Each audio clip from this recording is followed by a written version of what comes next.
عليكم ورحمة الله وبركاته.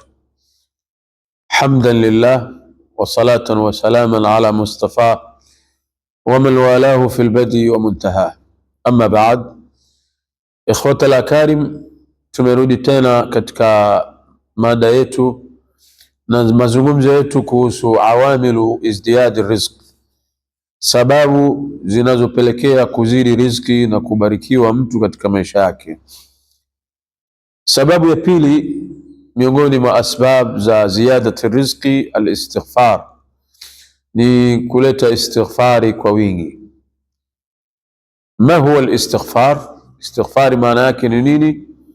Al-istighfaru nadamun, wal-istighfaru taubatun, wal-istighfaru audatun ila Allahi azza wa jal. Istighfari maana yake ni kujuta juu ya madhambi, makosa mbalimbali uliyoyafanya katika umri uliopita, masiku ya nyuma. Na istighfari ni kuleta toba, kurudi, yani kutubu madhambi yako kwa Allah subhanahu wa ta'ala. Alafu istighfari vile vile ni kurudi kwa Allah, antastaliha ma Allah, ufanye uhusiano mwema na Allah baada ya kuwa ulikuwa unakwenda njia sio, ulikuwa umemsahau Allah subhanahu wa ta'ala, ulikuwa mbali na yeye. Akhtaru shay'in fi hayati almu'min albu'du anillah. Tujue ndugu zangu, hakuna kitu ambacho hatari kinachomaliza mwanadamu katika maisha yake, hasa mu'min, kama kuwa mbali na Allah subhanahu wa ta'ala, kuwa mbali na amri zake, kuwa mbali na ibada na kuzama katika maasi na uchafu wa kila aina. Haya ndio mambo ambayo ni hatari kwa mwanadamu na huteseka akafika mahala pagumu sana. Kwa hivyo katika sababu itakayobadilisha maisha yako, milango ya kheri ifunguke, ujikute uko kwenye raha, uzito umekuwa wepesi na shida zimekuwa raha, na kero uliokuwa nalo umepata utulivu wa nafsi, istighfar. Na aya katika surati Hud aya 3 inatuthibitishia kwamba istighfari ni moja katika sababu za mtu kuishi na raha na furaha na baraka. Anasema Allah subhanahu wa ta'ala kupitia ulimi wa Sayyidina Hud, wastaghfiru rabbakum thumma tubu ilayhi yumatti'ukum mata'an hasanan ila ajalin musamma ويؤتي كل ذي فضل فضله وإن تولوا فإني أخاف عليكم عذاب يوم الكبير. Allah subhanahu wa ta'ala anasema wastaghfiru rabbakum, muombeni msamaha mola wenu, thumma tubu ilayhi, na murudi kwake. Nini natija ya haya mambo mawili yakipatikana, istighfar na tauba? Yumatti'ukum mata'an hasanan, Allah subhanahu wa ta'ala atawapa maisha mazuri, maisha faraha, ila ajali musamma, ila akhiri hayatikum, mpaka muondoke ulimwenguni mtakuwa mnaishi na faraha na raha na baraka ya Allah subhanahu wa ta'ala. Mataan hasanan, yani ni chochote ambacho mwanadamu anakihitaji katika maisha yake. Mwanadamu anahitaji nyumba nzuri, anahitaji gari zuri, anahitaji mke mzuri, anahitaji mali, utajiri na kila kitu. Basi Allah anaahidi ukirudi kwake, ufungamane na amri zake na ibada zake na kumcha Allah subhanahu wa ta'ala, hiyo ni ahadi ya Allah.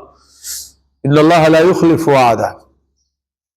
La Nabii Hud akawaambia watu wake, wa yuti kulli dhi fadlin fadla, na kila mwenye kipato atazidishiwa.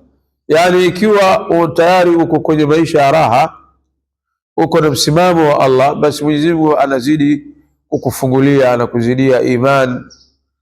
Zadahum huda wa atahum taqwahum, anakikunua kifua chako katika imani na mambo ya dini, na Allah subhanahu wa ta'ala kila kilicho kizuri atakupa. Lakini mkikaidi haya ninayowaambia, inni akhafu alaikum adhaba yawmil kabir, na hofia utakuja kutana na siku ambayo ni adhabu kubwa itawashukia. Aya hii ni ushahidi wa istighfar.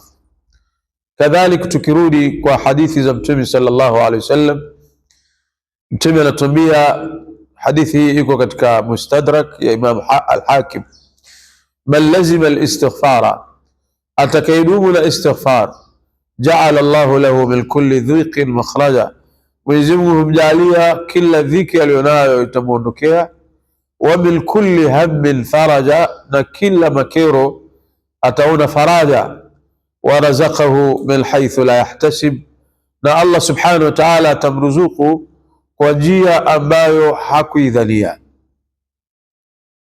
Ikhwata alkiram, kwa nini tusisitize kwamba istighfar ni moja ya asbab za riziki kuwa kunjufu na kubarikiwa? Kwa sababu wanavyotueleza ulama katika vitabu ni kwamba innal abda la yuhramu rizq bidhanbin yusibuhu, hakika mwanadamu hunyimwa riziki, hufungiwa milango, huharibikiwa na kazi na mambo muhimu kwake kwa sababu ya dhambi alilolifanya. Dhambi ndiyo nuksi, hufungika milango ya kheri, mambo huwa magumu kwelikweli. Sasa kwa kuwa haya madhambi ndio yanayotusababishia shida hizi, tunatakikana tutubu, tulete istighfari kwa Allah, turudi kwake. Ndio sababu ikawa istighfar ni moja katika sababu za saati rizqi wal barakati fil aish. Kwa hivyo ndugu yangu, kila unapokaa jaribu kuleta istighfar kwa wingi, usiache kusema astaghfirullah alazim wa atubu ilayh. Na Mtume sallallahu alaihi wasallam anatuambia sayyidul istighfar ni nini? Useme Allahumma anta rabbi la ilaha illa ant wa ana abduk wa ana ala ahdika wa wa'dika mastata'at abu bi ni'matika alayya wa abu bi dhanbi faghfir li fa innahu la yaghfiru dhunuba illa ant. Hii ndio sayyidul istighfar. Maneno haya muhimu sana. Ikiwezekana unaamka usiku wa manane, unasali sala zako za qiyamul layl, kisha baadaye uchukue muda wa saa moja hivi uwe unaleta istighfar. Ikiwa itawezekana ulete maneno haya sayyidul istighfar kabla salati al-fajri, umepitia maneno haya kubembeleza Allah kusamehe.